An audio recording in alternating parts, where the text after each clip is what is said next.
This is Robert Boyd in Tampa, and you could call this story Beards and Bananas, how one man's facial hair is promoting sustainability throughout Tampa Bay. We brought lemongrass.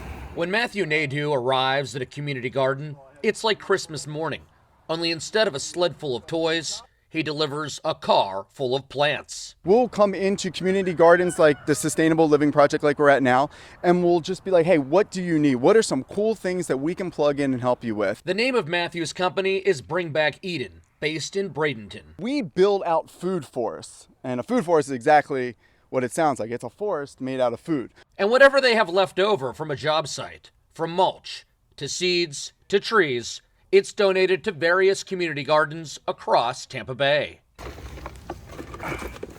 Matthew will even do the digging for them.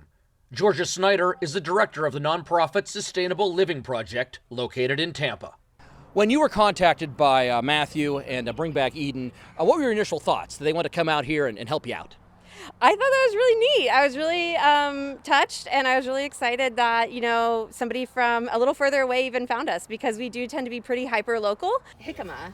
Oh, this is jicama. When I first connected with Georgia, she was telling me how they lost their greenhouse to the hurricane insurance won't cover it, how they support veterans. They have veterans come in. A lot of that grant, a lot of that funding got cut after 2020.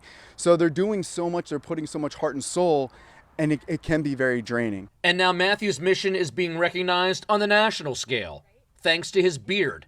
He is among the top 5 finalists in the Wall Most Benevolent Beard in America contest. So it was super cool because I worked in LA a long time, and a lot of vanity and what you look like. So it's nice to be able to grow a beard, which is pretty easy, but to be able to have a purpose and a mission behind it.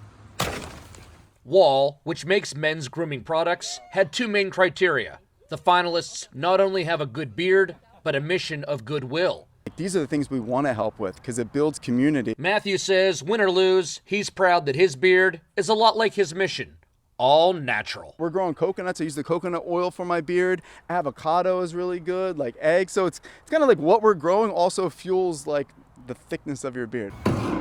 The winner will be announced on October 1st. In Tampa, Robert Boyd, ABC Action News.